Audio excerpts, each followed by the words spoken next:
মালয়েশিয়ায় 1 লক্ষ কর্মী নেওয়ার ঘোষণা। নতুন নিয়মে কি শিক্ষাগত যোগ্যতা, কত টাকা লাগবে এবং কি বয়স প্রয়োজন, সবকিছু এখন জানুন এক ভিডিওতে। আসসালামু আলাইকুম প্রিয় দর্শকবৃন্দ, আশা করি সবাই ভালো আছেন। আজকে হাজির হয়েছে এই মুহূর্তে পাওয়া মালয়েশিয়া কলিং ভিসার সর্বশেষ আপডেট নিয়ে। বন্ধুরা, আপনাদের কাছে একটি অনুরোধ রাখবো, আমাদের এই ছোট্ট চ্যানেলটিকে সাবস্ক্রাইব করে পাশে থাকা বেল আইকনটি অন করে দিবেন। আর যারা আগে থেকেই সাবস্ক্রাইব করে রেখেছে তাদেরকে অসংখ্য ধন্যবাদ।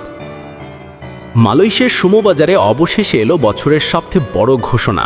সরকারিভাবে জানিয়ে দেওয়া হয়েছে মালয়েশিয়া আগামী কয়েক ধাপে বাংলাদেশ সহ কয়েকটি দেশ থেকে 1 লক্ষেরও বেশি কর্মী নেবে এবং এই নিয়োগ হবে সম্পূর্ণ নতুন নিয়মে, স্বচ্ছ প্রক্রিয়ায়, নির্দিষ্ট খরচে।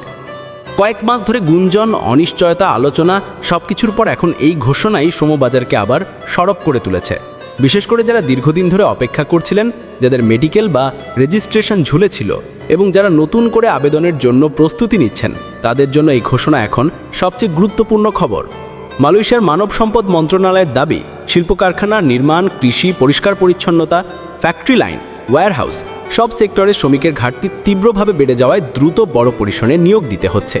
আর এবার নিয়োগ হবে অনেক বেশি নিয়মতান্ত্রিকভাবে, যাতে অনিয়ম, অতিরিক্ত খরচ বা দালালদের প্রভাব একেবারে বন্ধ থাকে। নতুন নীতিমালায় অনুযায়ী প্রতিটি ফাইল থাকবে ডিজিটাল ট্র্যাকিং সিস্টেমে এবং সব তথ্য যাচাই করবে মালয়েশিয়া ও বাংলাদেশ, দুই দেশের কর্তৃপক্ষ। এবার আসি যেটা সবাই জানতে চান, যোগ্যতা ঠিক কি?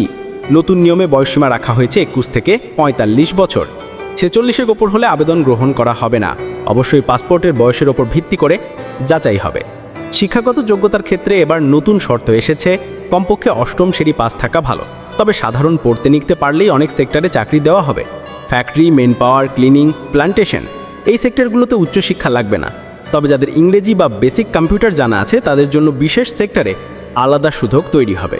বন্ধুরা, এইসব কথার ফাঁকে আরেকটা কথাও বলে রাখি, মালয়েশিয়া কিন্তু 15ই ডিসেম্বর থেকে নতুন করে কর্মী নেবে, অর্থাৎ 15ই ডিসেম্বর থেকে আবেদন শুরু।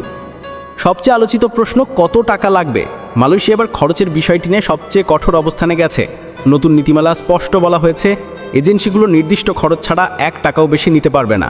সব মিলিয়ে মোট খরচ 5 থেকে 6 লাখ টাকার মধ্যে সীমাবদ্ধ থাকবে, যার মধ্যে medical, visa, work permit, BMET, ticket সব অন্তর্ভুক্ত। আগের মতো 3-4 লাখ অতিরিক্ত নেওয়া এসব হলে সরাসরি এজেন্সির লাইসেন্স বাতিল হবে। মালয়েশিয়া জানিয়েছে, এবার শ্রমিকদের খরচ কমাতে সরকার সরাসরি তদারকি করবে এবং প্রতিটি এজেন্সির খরচ তালিকা অনলাইনে প্রকাশ করবে। যোগ্যতার মধ্যে আরও 2টি বিষয় এবার বাধ্যতামূলক করা হয়েছে, মেডিকেল এবং পুলিশ ভেরিফিকেশন। মেডিকেলে এবার নতুন কিছু টেস্ট যুক্ত হয়েছে, heart, lung capacity, diabetes screening এবং বেসিক ফিটনেস টেস্ট। বিশেষ করে যারা ভারী কাজে আবেদন করবেন তাদের জন্য আলাদা ফিটনেস চেক বাধ্যতামূলক। পুলিশ ভেরিফিকেশন অবশ্যই নতুন হতে হবে, 6 মাসের বেশি পুরনো ক্লিয়ারেন্স গ্রহণ করা হবে না। এখন প্রশ্ন, কোথায় আবেদন করবেন? আবেদন করা যাবে শুধুমাত্র সরকার অনুমোদিত রিক্রুটিং এজেন্সির মাধ্যমে। অনুমোদনবিহীন ব্রোকার, হাউজিং অফিস বা ব্যক্তিগত চ্যানেল দিয়ে ফাইল জমা দিলে সরাসরি বাতিল হয়ে যাবে। মালয়েশিয়া এবার খুবই স্পষ্ট, শ্রমিকদের প্রতারণা থেকে বাঁচাতে প্রতিটি আবেদন সরকারি ডেটাবেসে রেকর্ড থাকতে হবে। সবশেষে আসি সবচেয়ে বড় তথ্য, এই 1 লক্ষ কর্মী কিভাবে পাঠানো হবে। মালয়েশিয়া জানিয়েছে যে নিয়োগ হবে ধাপে ধাপে। প্রথম ধাপে যাচ্ছে ফ্যাক্টরি ও ম্যানুফ্যাকচারিং সেক্টর, দ্বিতীয় ধাপে নির্মাণ ও কৃষি, আর তৃতীয় ধাপে পরিষ্কার পরিচ্ছন্নতা ও সার্ভিস সেক্টর। যা ফাইল আগে তৈরি, মেডিকেল আগে ক্লিয়ার আর কোম্পানির অনুমোদন নিশ্চিত, তারা এই ধাপে দ্রুত সুযোগ পাবেন। সব মিলে এবার মালয়েশিয়ার ঘোষণা শুধু একটি নিয়োগ নয়, এটি বাংলাদেশি কর্মীদের জন্য নতুন অধ্যায়, যেখানে কম খরচ, বেশি সুযোগ এবং স্বচ্ছ প্রক্রিয়া সব কিছুই নিশ্চিত করা হচ্ছে। যারা মালয়েশিয়া যাওয়ার স্বপ্ন নিয়ে প্রস্তুতি নিচ্ছেন তাদের জন্য এখনই সবচেয়ে সঠিক সময় তথ্য জেনে প্রস্তুত হওয়ার। তো বন্ধুরা, এই ছিল আজকের ভিডিও। দেখা হবে পরবর্তী কোনো ভিডিওতে।